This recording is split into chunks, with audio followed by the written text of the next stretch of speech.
Oi, gente, espero que esteja tudo bem com todo mundo. Hoje eu vou entrevistar uma pessoa, as pessoas vão falar, não, mas isso é impedimento ético, não sei o que mais. Mais ou menos também, não é tão assim, sabe por quê? Porque quando a gente entrevista pessoas em contestes, então, que têm uma proeminência nos seus papéis, nas suas posições, isso é só abrir espaço para a notoriedade falar por si, né? Então, estou trazendo hoje aqui para vocês a minha irmã, Lavínia Panunzi, aqui, ó. Tá vendo só? E uma turma de amigos que ela vai mostrar para vocês. Eles estão em Uberlândia para apresentar uma peça chamada... como é que é o nome, Lavínia? Hilda e Caio. Exatamente. 2 sessões, né? Sexta e sábado, agora, dessa semana. Então, quem não assistir, perdeu. E ela é bem interessante porque ela foca em 2 personagens muito contemporâneos da nossa vida cultural aqui. Lavínia, apresenta a sua turma. Bem-vinda, viu? Obrigado, mano. Obrigada por me receber. Estou me sentindo super feliz. Tô falando isso aqui, ó. Na sua casa. Vou falar o seguinte, gente, ninguém me pressionou na família para trazer ela aqui não, tá? Ela veio porque ela merece estar aqui. Eu pedi. Dona Marta pediu. E a assessoria de imprensa dela fez um lobby intenso aqui junto à nossa produtora. Vai lá, Lavínia. Claro, é o seguinte, a peça é Hilda e Caio, né? O nome já precede tudo, já explica tudo. É um encontro da Hilda e do Caio. Você sabe que a Hilda se mudou para uma fazenda chamada Casa do Sol, um sítio, em Campinas. Ela se mudou aos 36 anos e nunca mais ela saiu de lá. Veio lá até a morte, aos 70 e tantos anos, 74. Ela é daquela região lá, não é? Jaú, se eu não me engano. Jaú, exatamente. E o pai dela tinha terras lá, ela pega esse tanto de terra, se muda para lá e nunca mais volta para o circuito urbano. Ela era bem estranhona, né? Ela era interessante, ela tinha lá seus mistérios, seus hábitos, seu temperamento. Mas apresenta a sua turma primeiro. Então é o seguinte, ó, aqui do meu lado, já que nós estamos com a câmera virada para cá, esse aqui é André Kirmair. Olá. Ele é ator, um ator excelente, mais jovem do que eu. Só um pouco. E aqui estamos na nossa frente Kiko Riser, que é o dramaturgo e o diretor e o produtor da peça. E o seu elenco? Um pouco mais jovem. O seu elenco? Nós somos o elenco. Vocês dois são o elenco. Nós somos Hilda e Caio, e aqui o nosso criador. Muito diante bom. de nós. Criador e criaturas. Criador e criatura. Isso aí. Estamos aqui. E por que vocês resolveram pegar justamente esses 2 personagens para essa peça? Fábio, eu acho que tem esse recorte que a peça faz, né, desse período em que o Caio ficou hospedado na Casa do Sol antes de se exilar na Europa. Desculpa, Começo da década. por favor? Nós Claro. estamos em Uberlândia, Minas Gerais. Vamos explicar para o pessoal quem são Hilda e Caio? Vamos, claro. Hilda Hilst foi uma grande escritora, escreveu em vários gêneros, poeta, dramaturga, contista, romancista, escreveu em absolutamente todos os gêneros mesmo. E o Caio Fernando Abreu foi um grande escritor também, que morreu muito jovem em decorrência da AIDS. Foi um cara que teve uma proeminência muito grande na literatura homoerótica, foi um dos primeiros escritores brasileiros a tratar frontalmente. O Caio escrevia muito sobre amor, sobre paixões e em todas as suas formas, inclusive em casais homoafetivos, mas outros casais também. Foi um dos primeiros a assumir isso e a assumir a própria homossexualidade também naquela época. E foi um escritor gaúcho, mas radicado em São Paulo, que escrevia principalmente contos, também escreveu em alguns outros gêneros, mas principalmente o Caio ficou reconhecido como um grande contista. Bom, e quem é da nossa geração que não leu Morangos Mofados, não é? Não, é do Reinaldo. Morangos Mofados. Não, é dele? É do Caio. É dele, é do Caio. Então. Quem tem, eu não vou falar quanto é, mas quem tem da minha geração toda leu. Não sei se você chegou a ler. Eu li, sim. Agora, caiu em desuso, né, nesse Brasil louco, porque hoje eu duvido que qualquer escola proponha, por exemplo, a leitura crítica do... Acho que não. Porque as coisas ficaram mais difíceis. Estamos mais conservadores hoje do que que incrível, né? Terrivelmente. E a Hilda incrível. também é um personagem extremamente rico, né? Conta quem era a Hilda. Não, a Hilda, assim, a Hilda é uma moça rica, paulista, rica, tinha um pai que também Herdeira, escrevia, né? herdeira, ela fala na peça. Ela nunca ganhou um centavo na vida dela, nunca precisou. E ela também defende que ela fez muito bom uso desse privilégio porque ela produziu literatura de excelência em todos os gêneros da literatura. E ela é uma leitura, eu já li Hilda, já li romance, já li peça, já li poema da Hilda, já fiz peças, não sei se você sabe disso, que a gente fazia uma peça soltando os cachorros, que tinha poemas da Hilda, contos da Cassandra Rios Olha. E crônicas da Marisa Raja Gabaglia. Isso eu não sabia, Aliás, a não. Cassandra é outro personagem interessantíssimo. Interessantésima. Eu Escreveu nunca ouvi literatura falar de erótica. peça sobre a Não, sobre a também Cassandra. nunca. A minha geração foi a geração cujos idílios passaram todos pela pena da Cassandra, claro. E ela falava de mulher, né? É. Ela falava da libido da mulher na literatura dela. Não era só aquelas páginas amarelas da revista Malditésima, né? Malditésima. E a Hilda também maldita, assim, foi pouco lida, foi pouco entendida. Mas é isso, ela tem uma literatura maravilhosa, fartíssima, ela tem 8 peças de teatro, se não me engano, e poemas. E ela é tida como uma pessoa inalcançável, ininteligível. Então, quem consegue vencer a arrebentação e entrar no universo literário dela tem um lucro imenso. Porque ela é também ela maravilhosa. dificultou muitas coisas, né? Porque ela viveu reclusa durante boa parte da vida dela. Então, viveu? ela foi Exatamente. porque... Não, finalzinho não, com 36 anos. A partir dos 36 ela foi já... embora para Campinas, para a Casa do Sol, e de lá ela não voltou. E era lá que ela se dedicava... Zona rural de Campinas, Zona é rural importante de dizer, meio do Campinas. mato É, mesmo. meio do assim. mato. Agora não. Tipo Dona Marta, assim? Tipo Dona Marta. A gente tem uma versão daqui em Uberlândia de uma mulher que em algum momento largou. E a mamãe é uma mulher ativa na cidade, né? Mas em algum momento ela preferiu ficar lá, longe. A Hilda em algum momento falou, não, eu preciso me dedicar para a minha obra. E lá no circuito, com as exigências do mercado, com estar presente nos eventos literários, eu não consigo produzir direito. Então ela preferiu abrir mão disso e partir para esse lugar, para esse exílio.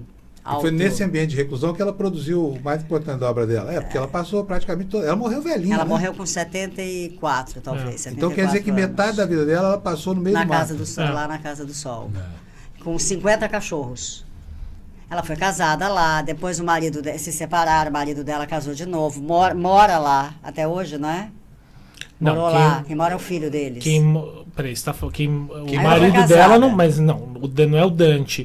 Quem morou lá foi o Mora Fuentes, que era amigo dela, junto com a Olga. Hoje mora a Olga, sim, que é a sim, viúva sim, do sim. Mora. Isso. E o Daniel Fuentes cuida, mas não mora lá. Não mora lá, tá.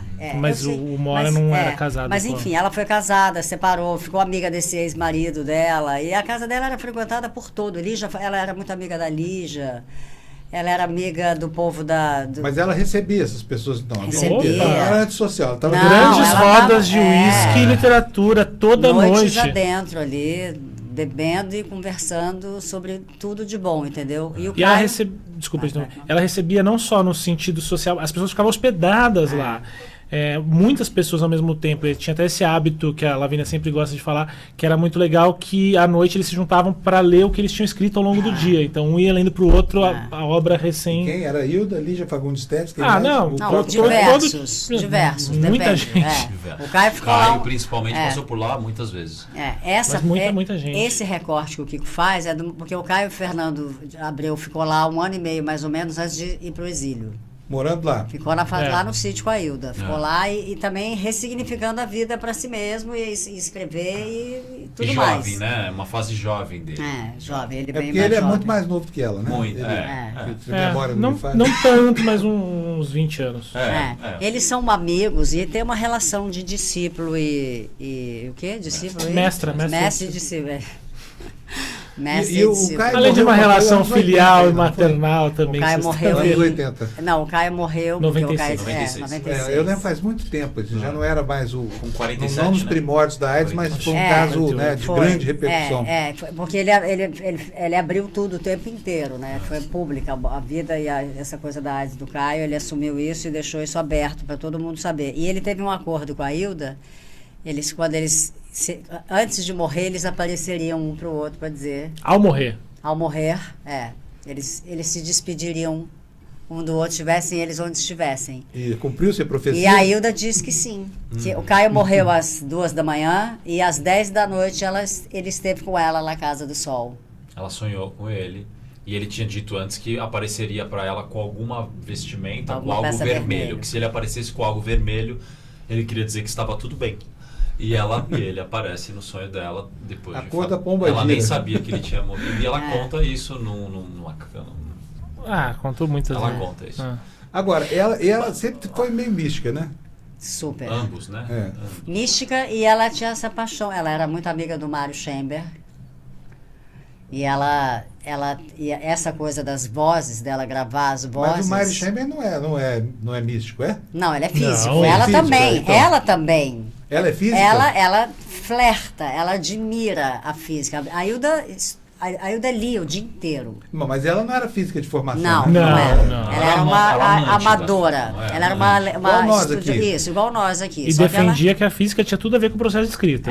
Aham. Mas conta pra mim aquelas experiências Das estratosféricas vozes. Das vozes. Como é que era aquilo? Então, ela, em algum momento da vida dela, ela conheceu uma história de um físico sueco que gravava canto de pássaro no campo e que ele passou a entender que a gravação registrava vozes humanas. E ele refez esse procedimento várias vezes e ele começou a isolar as vozes e entender que ele conhecia aquelas vozes, que eram de pessoas que ele conhecia que tinham morrido. Quem é esse? Não sei o nome. Jürgenson. Jürgenson.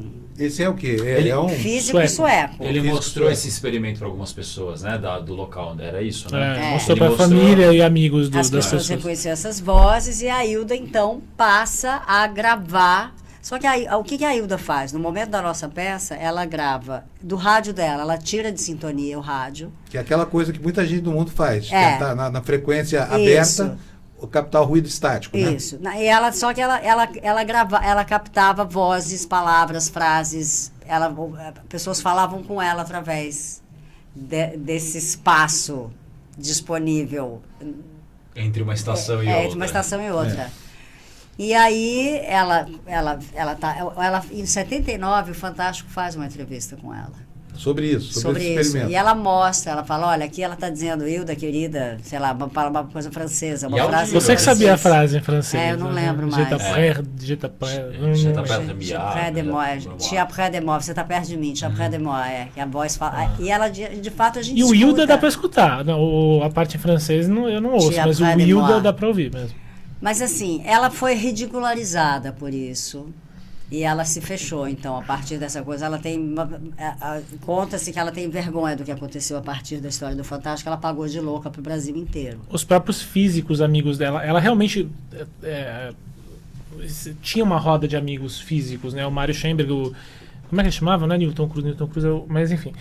Newton Cruz? Mas enfim, ela tinha uma roda de amigos, frequentava o meio. E todos escarneceram dela, porque ela levava muito a sério. O Jürgenson era um físico, enfim, isso tinha esse nome, transcomunicação instrumental.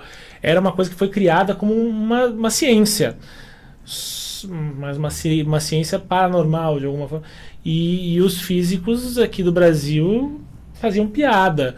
Esse que eu queria lembrar o nome, que não é Newton Cruz, mas é Newton alguma coisa, fazia, oi, Hilda, tem certeza que você não gravou um negão ali atrás da árvore, não sei o que lá? Ela fala, porra. Não, você sabe que eu acho que eu me lembro dessa matéria? Porque foi uma matéria que não era sobre ela. Era uma matéria sobre esse tipo de coisa, né? Eu não lembro. Eu acho que eu lembro, né, sim. porque Eu tem já... a parte dela bem longa. Eles foram para Casa do Sol, ela mostrou o equipamento dela todo lá, o gravadorzão de rolo, tudo direitinho. Eu acho que eu lembro desse negócio, sabia? É. E usaram a credibilidade de uma intelectual brasileira para poder, né, construir uma matéria meio jocosa, meio complicada, assim. Até porque o assunto não é fácil de sustentar também. Né? Não é fácil. Mas ela defendia isso, ela viveu com. Ela apostou nisso. E para além das estações ali, de ficar entre as estações, ela passou aí para o espaço, chamar as pessoas. Clarice, você está aí? Ela queria falar com a Clarice Lispector, falar com a mãe. Ela chamava os mortos. E posso perguntar se as pessoas vinham ou não? Se elas apareciam? Não só ela e os amigos. Ela e o Caio Caio faziam também isso, fez isso com ela. O Caio também dentro fazia, era dessas companheiro. noitadas deles lá no sítio, eles chegavam num ponto, vamos ouvir vozes no meio do mato, vamos trocar ideia com quem já foi. Tinha até a piada, assim, porque, né, chegou aquele ponto da noite, caiu e o Caio já foram lá falar com os mortos. Mas o Caio fazia isso de forma bem menos séria e comprometida do que ela. Ele fazia como uma curtição, na mística mesmo. E ela levava... Olha, talvez se o mundo dela fosse o dos dias de hoje, ela fizesse o maior sucesso dessas extravagâncias. Porque hoje em dia todo mundo acredita em qualquer coisa. Né?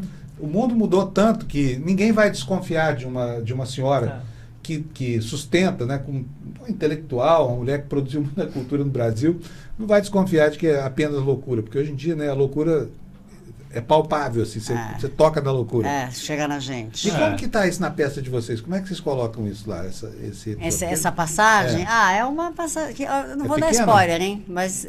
Não, dá um spoiler. Se quiser, vai lá ver. Não, é simples, porque a gente tem um gravador de rolo em cena e é uma coisa que eles estão ali. Ele tá visitando, o cara tá visitando a Casa do Sol, fugido da ditadura. A ditadura tá atrás dele, já bateu na redação e ele não sabe o que fazer. Ele vai ficar lá. E ele, o motivo da peça principal é que ele decide parar de escrever por conta dessa fuga. Tá numa crise. E ela fica a peça inteira provocando ele para ele voltar a escrever. E aí dentro dessa narrativa que norteia toda a história dos dois de forma um pouco biográfica e etc., a gente obviamente passa por esse lugar num determinado quadro. Uma passagem mesmo, passagem. Para fazer jus a uma e coisa. Que também desperta o assunto sobre essa perseguição dela, do assunto sobre morte, do medo dela da morte, né? Sobre a loucura e sobre a morte. Da loucura e a morte. E que está presente na família dela, através do pai dela e etc. E ela cita... Ali é bem bonito, porque ali você entende bastante quem é essa mulher, quem foi essa mulher, aliás. E a relação entre eles, né? Um ponto de virada, não sei se a gente está dando muito spoiler, não, né? Porque não tá. é um ponto de virada na relação deles, porque ela... Plot twist. Plot twist. Eu acho que não chega tanto, mas por aí, na relação deles, no sentido de que ela tem isso que ele falou do pai, né? O pai dela era esquizofrênico paranoico. Passou a vida inteira em sanatórios e tal. E ela morre de medo de ter o gene da loucura. Inclusive, ela nunca teve filhos, com medo de transmitir isso. Ela morre de medo de que isso se manifeste nela na velhice, que ela vai ficar um dia louca. Então, ela flerta com essa ideia a vida inteira. O medo de ficar louca. E como essa experiência, embora ela trate de uma forma absolutamente séria, como física e tal, e todos os físicos... amigos dela tratavam isso como loucura, ela se retraiu ainda mais e ela não mostra isso pra ninguém e ela fica ali até que ele flagra ela fazendo essas gravações e ela não quer que aquilo seja visto por causa disso, ela tem medo de ser considerada louca, ela tem medo de que seja vista dessa forma. E ele, ao contrário, ele trata com o maior respeito isso. Então, e aí ela mostra, porque ele flagra mais ou menos, aí ela pega e mostra, conta tudo pra ele. E mostra as experiências, mostra a gravação que ela fez. E trava-se uma intimidade, uma relação de confiança a partir desse momento. E eu acho, fazendo um adendo ao que você falou em relação ao que talvez hoje ela seria aceita por essas ideias mais malucas, né? O cara já era à frente do tempo, né? Porque eu acho que não é uma questão de que as pessoas hoje podem aceitar as ideias malucas, é que as pessoas respeitam as outras. E eu acho que o cara era muito à frente, ele já era um cara muito à frente ao seu tempo, né? Porque ele respeitava a diferença das pessoas, ele respeitava a loucura, seja lá esse o nome que a gente possa dar, e era um cara que já estava muito à frente nas questões homossexuais, nas questões de falar sobre a HIV e etc. Mas não sei, eu tive a impressão de que quando você falou do eco que isso teria hoje, é no sentido realmente de muitas paraciências, se é que a gente pode chamar assim, terraplanismos e afins, não foi... Hoje tem várias correntes aí se levando muito a sério, naquilo que elas têm de mais louco. Que, por exemplo, esse pessoal da Terra plana, os ufólogos que estão aí vendo o disco voador em tudo quanto é movimento estelar aí, né, com 20 mil satélites do Elon Musk aí, o disco voador ficou uma coisa fácil de ver hoje em dia. Não, que os caras estão mandando a luz do celular, né, para ver se... Então, a humanidade meio que perdeu o eixo, né? Assim, a humanidade está num processo bem esquizofrênico agora. Onde esse tipo de... Perdeu a referência, né? Esse tipo de loucura não seria nada demais. Não seria como no tempo em que isso, né, o país passou a tomar conhecimento disso. Vocês dois já conheciam Uberlândia ou não? Eu tinha vindo uma vez, brevemente, há bastante tempo. O que você achou da cidade? Acho super acolhedora. Na verdade, eu tinha vindo uma vez, teve outra vez que eu passei por Uberlândia, eu tive uma brilhante ideia de ir de carro para Chapada dos Veadeiros. E aí eu dormi aqui, mas essa foi mais passagem, eu realmente só cheguei no hotel, dormi e fui embora. E hoje a gente viu pouquíssimo, o que eu mais vivi foi quando eu vim aqui em 2007, essa passagem que eu fiquei uns 2 dias rapidamente, mas hoje a gente chegou, a gente não parou. O Kiko não veio aqui presencialmente, mas a peça dele estava em cartaz aqui semana passada. Nasci para ser Dercy com a Igreja Nova. O texto dele, a estava... direção dele também. Semana passada, mas é uma cidade A muito cidade já acolhedora. tá E o que, ligada que, o nesse que, que a nome. galera que veio pra cá falou pra você? O teatro é espetacular, né? Sim, É. mas a gente vai A gente vai fazer em outro lugar. no Cine não Teatro. no municipal, a gente tá fazendo no Cine Teatro Nininha Rocha. Sim, que é menorzinho. Daqui a pouco o Carlinhos vem aqui fazer o merchan da parte comercial, né? Eu virei pra ver se eu não errei, falei Nininha Rocha, Nininha sabe o que eu tô Rocha. falando errado? Não, é isso mesmo. É um teatro É. menor, né? É uma peça mais intimista. É a uma gente peça pode mais dizer assim. intimista, É. legal que seja vista de perto mesmo. Mas estou gostando, vamos ver. É. Espero ter tempo para conhecer melhor a cidade nesses próximos dias. Que o Carlinhos faz uma produção local maravilhosa, bota a gente uma entrevista atrás da outra, a gente não tem tempo de conhecer a cidade, a gente só Mas essa aqui é a trabalha. mais importante de todas, tá? Não quero falar nada. Bom, você sabe que aqui é a terra onde nasceu o Grande Otelo? O Carlinhos contou pra gente Grande Otelo, falou de Alexandre Pires também e Pena Branca e Chavantinho, é isso, Carlinhos? É. Aqui tem uma grande produção, mas a cidade não valoriza de jeito nenhum, porque tem muita gente ainda presa no racismo estrutural. E isso, eu acho, por exemplo, que aquele teatro onde a sua peça esteve, que é o Teatro Municipal, deveria ter o nome do Grande Otelo, porque ele é a figura Pois é. mais importante da cultura de Pois Uberlândia. É uma Pois loucura é uma mesmo, loucura. né? É. Um dos Desperdício. maiores que a gente tem. E seria muito interessante se chamasse Grande Otelo, ainda mais para a peça que a gente fez semana passada, que eu nasci para ser Dercy, porque a Dercy trabalhou com o Grande Otelo. Exatamente. Foram ela, o Grande Otelo e o Oscarito foram os grandes É. precursores do humor Da revista moderno e tal, no Brasil. Da forma como eles faziam, né? Eu acho que esse é um Cinema. grande pecado aqui da cidade, você entendeu? Não pegar uma pessoa, porque nunca vai haver ninguém mais importante que o Grande Otelo nascido por aqui. É bem verdade que ele foi embora pequenininho. Aliás, Tem uma atriz também, a Lavínia Panunzio. Aham. Tem também Essa pode depois ser do Grande Otelo, né? Essa é grande. Mas, enfim, é um teatro pequeno, mas o público aqui tem sido muito receptivo a essas As produções artes. culturais. Tem sido bem bacana. de Mas ver que isso. teatro é pequeno, porque o municipal é enorme, 700 e tantos lugares. São 800, né, Carlinhos? 786. Pô, é um teatro Ah, grande, é é um grande. teatro Lota grande, sempre. rapaz. O que é um bom sinal. Lindo. É lindo. Na minha adolescência Você foi aqui, já? Você conhece? nem Não, existia eu um digo é teatro. lindo E que os cinemas ainda foram Ah. fechando devagarzinho, até não ter nenhum mais. Então a cidade hoje está muito melhor do que era antigamente, né, Lavínia? Porque tem boas pessoas aqui cuidando, pelo que eu percebo, não? E aqui teve uma contribuição para a difusão da arte cênica, que foi a Lavínia com a minha mãe, que elas fizeram um projeto aqui maravilhoso, que levou mais de 100 mil crianças ao teatro. Né? Foi, Que 2 incrível! vezes, né? Mas- Foi, Os livros, a mãe escreve, né? Tem vários livros. Eu adaptei um que é o Era Uma Vez um Rio, que é uma história. É sempre infanto juvenil. O elenco, trata-se de um garoto que volta, um garoto que nasce aqui na beira do rio, vai estudar fora e volta para virar um geógrafo, vai cuidar dos rios e tal. Uma história linda, que descreve Uberlândia muito bem. O Veludinho também, que é o primeiro livro que ela lançou. Então, esses 2 livros viraram peça aqui. Lei Rouanet, os Martins, toda vez embarcando, né, e outros apoios da cidade, a gente conseguiu fazer isso para 100 e tantas mil crianças, escolas públicas e privadas, Gratuitamente. com ônibus, tudo e na aqui faixa. tem uma Incrível. coisa bem Transporte, interessante, tudo. que são mecenas entre os grandes empresários da cidade, né, Opa. Lavínia? Que nunca faltam esse tipo de iniciativa, sabe? Patrocinam mesmo. Ela citou os Martins, né? Mas tem outros Grupo também, né? Tem o Martins. pessoal da Algar, que também contribui muito. Sim. Enfim, tem muita gente aqui que não tem medo de promover a cultura, né? Que Embora bom. seja uma cidade assim, bastante refratária, muito conservadora. Hoje é praticamente uma cidade evangélica inteira ela, É. o que dificulta um pouco as coisas, né? Então, apesar do seu lado conservador, Uberlândia tem essa pujança cultural. E eu espero que vocês sejam muito felizes nessa apresentação que vocês vão fazer lá. Nessas duas. Nessas duas, é. Então, Carlinhos, vem cá agora. O Carlinhos disse que não queria de jeito nenhum. Vem cá. Vem cá, homem. O Carlinhos é que traz essas peças, gente. Cuidado com a câmera aí, Carlinhos. Não pode bater. Senta aqui no meu lugar e dá. Agora, faz o serviço aqui, Carlinhos. Vamos lá. Eu decaio, né?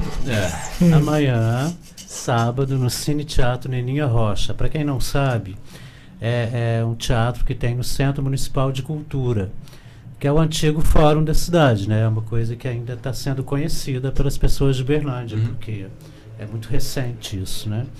Então, e faz parte da programação Uberlândia na Rota das Culturas, né? Que começou em março e vai até novembro. E a gente fez uma bela curadoria, onde vocês se incluem, né? Oba.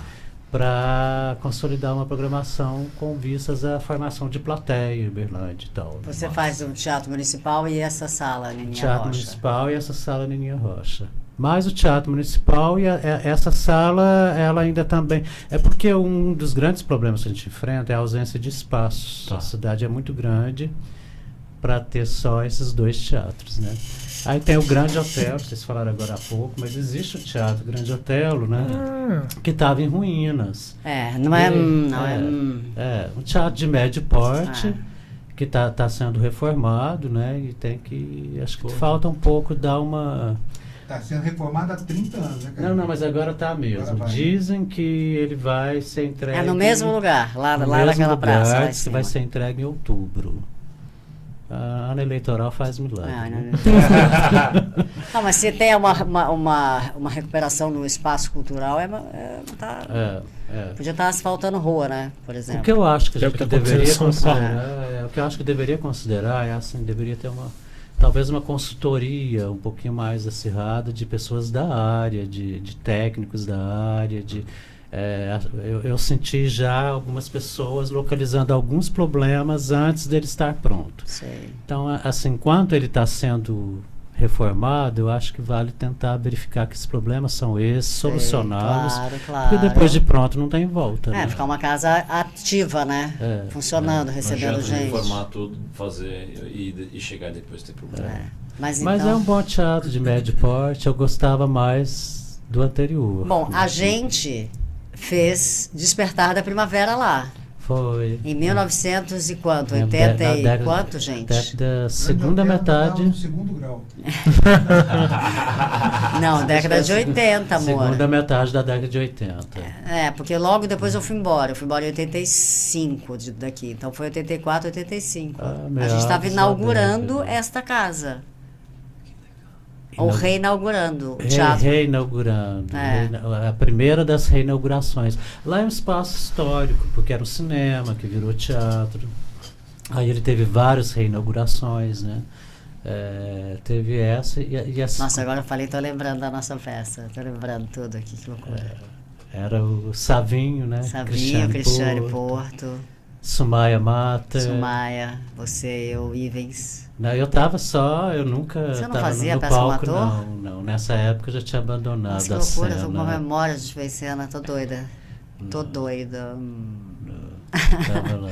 Tô vendo que Direção não do tem. Guilherme Abrão, né? Isso. Esse povo continua por aí? Esses atores? Sim, acho que. A Sumaia não. Sumaia foi A embora para Sumaia São Paulo, é mudou professora de. na USP, né? De artes visuais. Arte e educação. O Sávio é um empresário, É. alto executivo das TIs e etc, né? A esposa dele, que eles começaram a namorar, acho que nesse Aqui, espetáculo. a Cris é joalheira, designer de joia. Isso. E é de repercussão internacional o trabalho dela, né? E eu sou Quem atriz. mais? Eu sou O eu. Ivens estava? O Ivens estava, eu acho que. Agora eu O falei de Ivens você. virou quejeiro, né? O Ivens virou quejeiro. Eu trabalhei com o Ivens depois disso, nas 2 peças e depois no Rufião nas Escadas. Rufião nas Escadas. O Ivens Ainda um tem ator. ingresso? Ainda tem? Pra ingresso? Udicai tem poucos ingressos, porque é um teatro um pouco menor, né? Mas ainda tem E porque é um ingressos sucesso, disponíveis. está vendendo como água. Olha, É isso aí. deixa eu só reforçar. É sexta e sábado, às 20 horas. Agora, Isso. 12 e 13, é que você Isso, falou para sábado. isso. Mas é amanhã e sábado. Amanhã é sexta ainda. Isso. Parece que hoje é sexta, né? Pode dar o serviço de... Pode, claro. os ingressos estão à venda no site Mega Bilheteria e na loja Inclusive Brechó, que fica na César Alvim, no centro, 396. Quanto custa? É R$40 a meia e 80 inteira. Barato. Baratinho. Agora vocês se despeçam aí e encerrem o programa para mim, fazer um favor. É com o elenco, a voz com as estrelas. Bom, estamos aqui então. Hoje é quinta, né? Você vai botar esse lado agora, Fábio? Daqui a pouquinho. Então é isso, gente. Estamos aqui para convidar vocês a assistir essa peça Chamou na geral. divertida, inteligente, cheia de curiosidades a respeito de 2 imensas figuras da literatura brasileira. Não deixem de ver. Amanhã, às 20 horas e sábado às 20 horas. Venham.